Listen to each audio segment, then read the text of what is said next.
kepada Bapak Ibu pengawas yang selama ini memberi pembinaan kepada kami guru-guru yang ada di Kecamatan Lenteng, Bapak Kojawas dan segenap jajarannya yang hadir pada pagi ini dalam rangka memberi pembinaan kepada kami guru-guru di Kecamatan Lenteng. Mengikuti Bintek yang insya Allah 2 hari akan dilaksanakan, yang insya Allah diikuti oleh segenap Dewan Guru dari kelas 2 dan juga kelas 5 yang insya Allah jumlahnya sekitar 96. Ya, 96 karena insya Allah Kecamatan Lenteng ini menjadi yang terbesar kedua untuk lembaga pendidikan Madrasah Ibtidaiyah di Kabupaten Singkawang. Pak Haji Abdul Wasid MPDI selaku Kepala Kantor Kementerian Agama Kabupaten Singkawang, kepada beliau waktu kami aturkan. Assalamualaikum warahmatullahi wabarakatuh.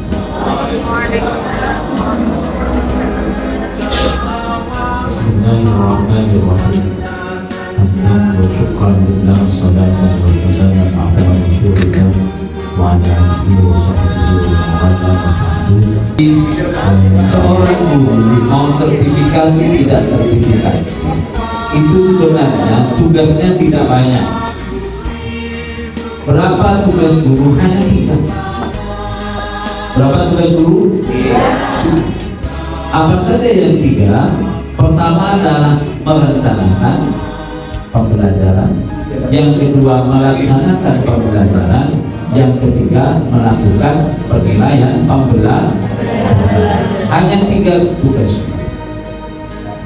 Nah, ketiga ini merupakan menjadi satu kewajiban Bapak Ibu yang memilih profesi sebagai guru. Jadi kalau ada guru hanya ngajar, berarti hanya melaksanakan tugas nomor 2, berarti dia bukan guru yang kafah. Kalau istilah sekarang kan serba kafah.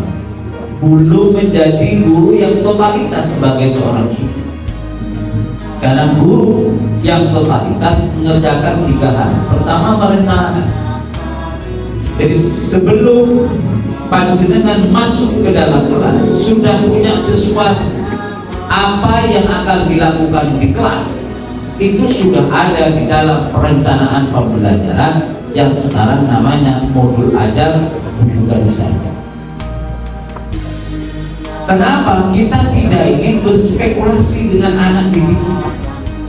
Mau RA, mau MI, mau MTS, mau MK. Panjenengan sebagai guru harus merencanakan apa saja tahapan yang akan panjenengan lakukan di dalam kelas. Karena kalau tidak merencanakan, maka guru akan mengajar sesuai dengan kondisi batinnya masing-masing. Yang kedua, melaksanakan pembelajaran. Punya perencanaan bagus, maka perencanaan itu diimplementasikan di dalam kelas. Karena tugas yang paling utama panjenengan ada di kelas. Meskipun sampai sudah S2, dari guru S2, gelarnya S2 kan sudah melampau, apalagi S3, tapi tak teman masuk kelas, percuma. Adalah supporting system, pendukung saja. Operatornya profesional, kepala madrasahnya top, instrukturnya top, gurunya top, tapi tidak ada murid.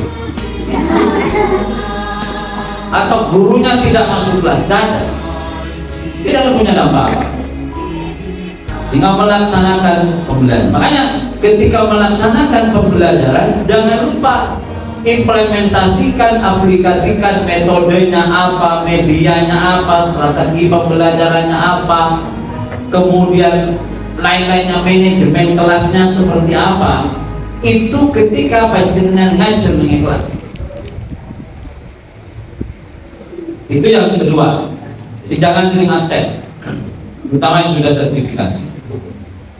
Kenapa saya tekankan itu? Tanya yang sudah sama sertifikasi.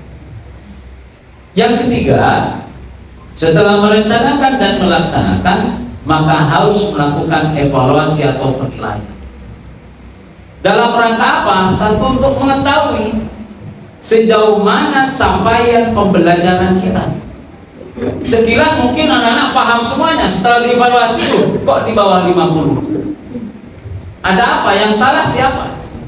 Mungkin kalau guru yang tidak paham terhadap dirinya akan menyalahkan murid saja kebutuhan belajar ya itu ini waktu nilai di bawah sih.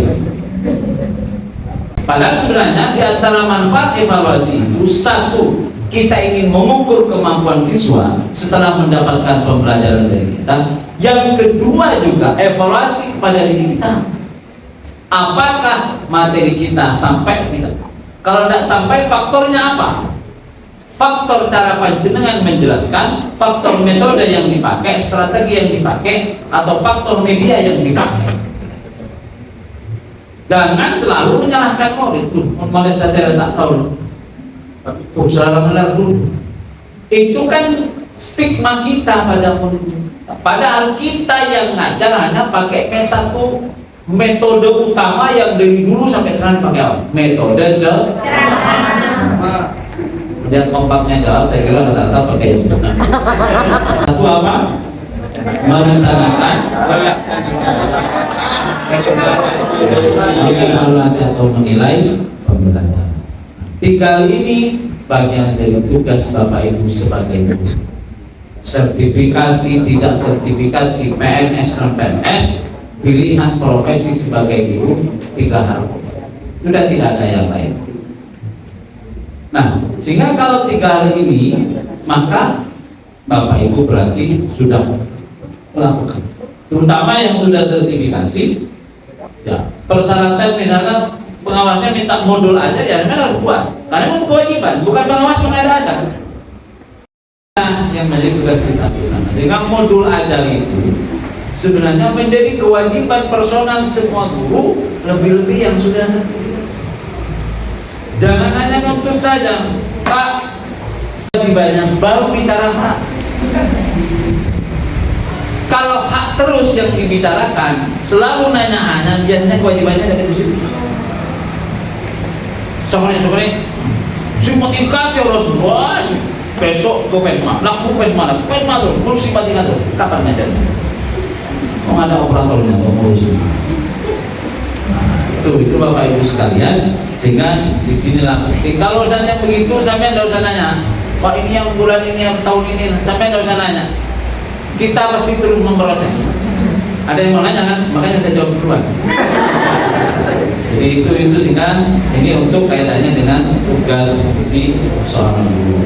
Dan berbanggalah Bapak Ibu menjadi seorang guru, karena seorang guru gajinya bukan hanya dari kepala, bukan hanya dari Kemenak, dari sertifikasi, tapi juga gaji yang selain diterima di dunia, insya Allah juga diterima. Kalau sampai punya kesadaran yang kedua, totalitas menjadi guru, gaji berharap dari Allah di akhirat nanti, tidak penting sertifikasi, tak sertifikasi tidak penting. Yang penting saya ngajar. Dan insya Allah yang hadir di sini ada yang seperti itu. Ada seperti itu. Mengenai moderasi beragama. Baik Bapak Ibu yang saya hormati, selanjutnya saya akan bicara tentang moderasi beragama. Jadi moderasi beragama ini bukan madhab baru dan bukan bagian dari upaya desak realisasi agama, bukan. Tapi moderasi beragama ini adalah satu, bagaimana cara pandang, sikap, dan perilaku dalam beragama yang selalu mengambil jalan tengah, bertindak adil dan tidak ekstrim di dalam beragama. Berarti apa? Yang dimoderasi bukan agamanya, bukan ajaran agama, tapi tiga hal: sikap, cara pandang, sikap, dan perilaku keberagamaan kita. Berarti pada pemahaman dan tindak tanduk kita sebagai umat beragama. Karena kadang ada orang beragama tapi kurang pas pemahamannya, sehingga sikapnya dan perilakunya juga tidak pas. Sehingga kadang terjebak pada satu pemahaman keagamaan yang ekstrem, satu pemahaman keagamaan yang tidak ekstrem. Kita diperintahkan untuk berdakwah, tapi dakwah yang ud'u ila sabili rabbik bil hikmah wal mau'izatil hasanah wajadilhum billati hiya ahsan. Tapi saya tidak dalam rangka berdalil, saya menanggapi saja. Nah, kemudian Bapak Ibu yang saya hormati, pemahaman moderasi beragama ala Kementerian Agama itu tidak abstrak, tapi ada beberapa indikator penting moderasi beragama menurut Kementerian Agama. Ada 4 indikator sehingga Bapak Ibu bisa mengukur diri sendiri dan juga bisa mengukur orang lain. Setidaknya ada 4 indikator tertera pada dalam diri manusia. Ingat, moderasi beragama bukan madhab baru, bukan di luar Syafi'iyah, bukan, tapi bagaimana kita berbangsa dan bernegara. Pertama adalah indikator moderasi beragama, yaitu komitmen kebangsaan. Apa komitmen kebangsaan? Yaitu wujud dalam perilaku kita, sikap kita, yang kita menerima terhadap prinsip-prinsip berbangsa dan bernegara yang tertuang dalam ideologi negara Indonesia, yaitu Pancasila, Undang-Undang Dasar 1945, dan berbagai aturan lainnya yang ada di Indonesia. Sehingga dari sini kita itu menjadi seorang warga negara yang betul-betul cinta pada Indonesia. Tidak kemudian mengecilkan negaranya sendiri dan seolah-olah membesar-besarkan negara orang, seolah-olah tanpa kekurangan. Seolah-olah yang paling religius, lebih religius dari Indonesia. Itu kan karena sampian tidak menjadi warga negara sana langsung. Kita yang seperti itu, seolah-olah negara kita tadi kalau tidak dibandingkan dengan negara kecil. Ingat Bapak Ibu, negara kita negara besar. Sampai kalau mau keliling 3 negara, Malaysia, Singapura, sama Thailand, sehari selesai. Tapi jangan tak sampai mau keliling Indonesia sehari. Kita berdua ke Banyuwangi misalnya. Kita punya 17.000 lebih pulau, baik yang berpenghuni maupun tidak berpenghuni. Komitmen kebangsaan, bahasa kita banyak, dan sampai sekarang kita ini termasuk negara yang persatuannya kuat. Uni Soviet pecah dari 15-17 negara, Yugoslavia pecah dari 9 negara. Ada banyak. India pecah, ada India, ada Pakistan, Pakistan jadi Bangladesh. Kita banyak agama, banyak suku, banyak pulau, banyak bahasa, tetap bersatu dalam negara kesatuan Republik Indonesia. Jangan bandingkan dengan negara tetangga sebelah, agamanya cuma berapa, sukunya berapa, penduduknya hanya 40 juta. Tidak lebih besar dari provinsi Jawa. Disinilah Bapak Ibu sekalian, kita harus yakin dengan negara kesatuan Republik Indonesia. Sebagai warga negara yang baik, sampean taat sama aturan negara. Sebagai umat Islam yang baik, sampean sholat 5 waktu atau apa yang salah dari negara ini? Negara ini tidak merubah ajaran agama manapun. Islam tidak ada yang dirubah oleh pemerintah. Kalau dirubah hoax. Tidak pernah nambah rukun sholat, tidak pernah nambah rukun haji, tidak pernah nambah rukun nikah. Kau hanya ngurus catatan nikah. Anak kita sadar. Sila sampian punya sahabat dari mana? Mengurus manajemen kegiatan keagamaan. Karena Indonesia, kalau kata ulama kita, itu punya 2 hal penting. Satu, himayatuddin, mengurus urusan agama, tapi pada ajaran agamanya, bukan pada ajaran agamanya, tapi mengurus pada manajemen keagamaan. Itu penting. Contoh, masalah haji. Rukun hajinya tetap, nggak mungkin pemerintah nambah satu. Rukun haji sekian, nambah satu dong. Pesanan dari pemerintah tidak ada. Rukun nikah 5, 6 deh. Nah, itu urusan ajaran agama. Tapi memanage, yang diurus oleh pemerintah apa? Dalam konteks haji saya contoh. Akomodasinya sama haji di Mekah mau tinggal di mana? Konsumsinya apa yang mau dimakan? Transportasinya ke sana, pulang perginya pakai apa? Ini yang diurus oleh pemerintah. Kesehatannya nggak bisa nanti fasilitasi. Saya kan jamaah haji sampai ngamar bulan betai bisa, semuanya ditanggung oleh pemerintah Indonesia. Ini yang diurus oleh pemerintah. Yang selanjutnya adalah toleransi. Toleransi adalah bagaimana kita menghormati, menghargai orang yang berbeda dengan kita. Dan kata lagi, toleransi itu menghormati, menghargai orang yang berbeda dengan kita. Ormas tetap kita hargai, juga bagian dari saudara kita. Ataupun juga beda agama, itu juga saudara kita sebangsa, setanah air. Saya kira saya tidak usah menggunakan konsep afirmasi macam itu. Dan kenapa? Mereka masih saudara. Dan orang toleran itu bukan menukar ibadah, apalagi akidah, berinteraksi dengan baik. Itu saja. Berinteraksi dengan baik dengan mereka yang berbeda dengan kita. Itulah toleransi. Yang ketiga, indikator pertama komitmen kebangsaan, kedua toleransi, yang ketiga anti kekerasan.